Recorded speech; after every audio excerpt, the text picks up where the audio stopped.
Obaseki must explain the 1.5 trillion naira income and allocations in 8 years. Edo leaders. Hello, everyone. Good morning, good afternoon, good evening, all depending on the time we're reaching you guys. Welcome back to our channel. It's so good to have you guys back here again. And thank you once again for your continuous and massive support to this channel. God bless you guys. We really appreciate you. Yes, guys, as always, we're back again with latest and most authentic happenings in the country. Edo leaders have risen up against Obaseki, stating that he must explain the 1.5 trillion naira income and allocations within the last 8 years. He's just rounding off his second tenure. Obaseki he won the governorship for the first 4 years under the Progressive Congress APC's platform. But along the line, he fell out with his godfather, Adams Oshomole, and his second tenure, he got it under the PDP. Now he's rounding up in less than 2 weeks. He will be handing over to the governor-elect, Senator Monday Okpebholo. As time winds up and the day draws near for him to step aside from the government house, we know a lot have been happening. It was yesterday. More details. The letter that EFCC released to arrest some of his cabinet, members of his cabinet, they were revealed, and that has to do with looting. And the question is, sometimes when they talk about looting in an administration, eyebrows were already being raised. If they're talking about looting and EFCC is probing people, that means we don't know how Obaseki will escape this. But also, we should know that the governors, they've got immunity. They've got a lot of immunity. But Edo leaders, they are not relenting in spite of all of that they are aware of. They are demanding explanation. It was also a couple of days ago where stakeholders from APC and PDP met together, asking Obaseki's representatives that they should point out the Edo government stake in different establishments, the Osiomo water plant, the Edo modular refinery, that what are their stakes, what have they invested, how far have they gone, what have they committed themselves, what has been committed financially, so that they will know what is left and what is remaining. And the reason they were doing that, APC raised alarm that it was an empty treasury that Monday Okpebholo was going to inherit. We all of those, we know sometimes politics can get in the way when they try to play politics, the blame game, name calling, and the dragging and all of that. This group, they are made up of political leaders and also other stakeholders. But one thing we should know that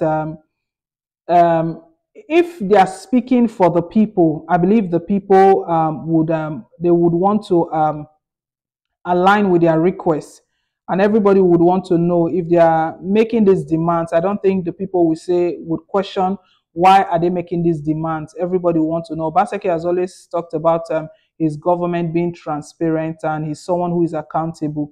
I believe he will be happy to give explanations into all of this that they are demanding. Well, guys, it's 1.5 trillion naira income they're actually talking about. So they want to know how these allocations went. And I believe that all of these questions, again, is because of the recent happenings, the recent events in the states, connecting or linking with the EFCC, that has to do with the EFCC picking up the accountant general of the state and some other government officials. That is why they're asking this question. It's a big amount of money for 8 years. So in the 2 years Obaseki was in government, 1.5 trillion naira income and allocations, the monthly allocations and all of that has passed through his hands. And this is what they want to know. We'll bring you all of the details in a bit, but before we do, please don't forget to give us a thumbs up, click on the like button. And if it's your first time here, you're very, very welcome. Please click on the subscribe button. God bless you. Now into the details of the report.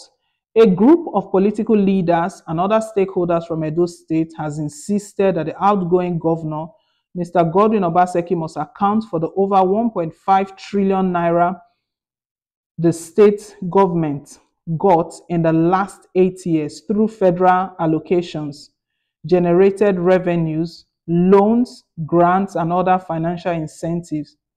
The leaders also urged the Economic and Financial Crimes Commission (EFCC) to go after state officials who held sway in the last 8 years.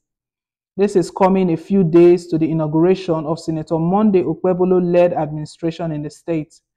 The leaders, speaking through a pro-democracy group, Initiative for Democrat Advancement and Free Speech, said, despite the public outcry by Edo people, some officials of the Obaseki administration were still allegedly fiddling with the state's resources and assets. The executive director of the organization, Patrick Osiagbovo, and others threatened that they may be forced to lead a protest to the Abuja office of the EFCC if it doesn't act. Daily Post recalls that on Friday, officials of the EFCC arrested a close ally of Obaseki, the State Accountant General Julius Anielu.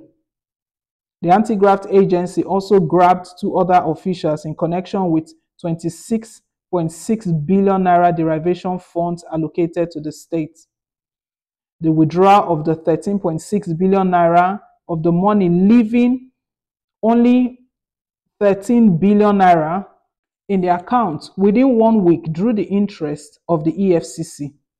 The statement partly read, "We have watched with dismay the inhuman looting that has been going on in Edo for years. We are surprised that the EFCC for almost 8 years did not lift its fingers to arrest any official of Obaseki's administration. Even with just a few days to go, the looting has not stopped. We are wondering if the EFCC wants the state to go bankrupt before it steps in. We have enough evidence to assist the EFCC in doing its job. This is to show you how much we care about our state, Edo." Obaseki got over 1.5 trillion naira as revenues and allocations in 8 years. Edo State does not look like it got such funds, so Obaseki must account for those funds now or later. It's getting really intense. The part that they said they have enough evidence to assist the EFCC. The EFCC, can we really trust the EFCC, the anti-graft agency? It looks like the anti-graft agency is the highest bidder that gets it all. If someone comes along that offers EFCC something, you will find out that this case will die. Nobody will hear anything about it.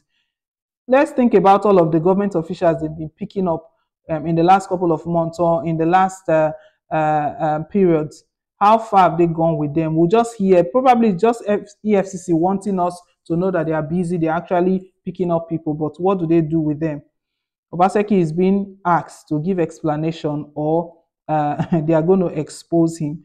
Well, guys, leave us your take. Thank you once again for staying tuned. Please don't forget to like, share, and to subscribe till I come your way again with more updates. Bye.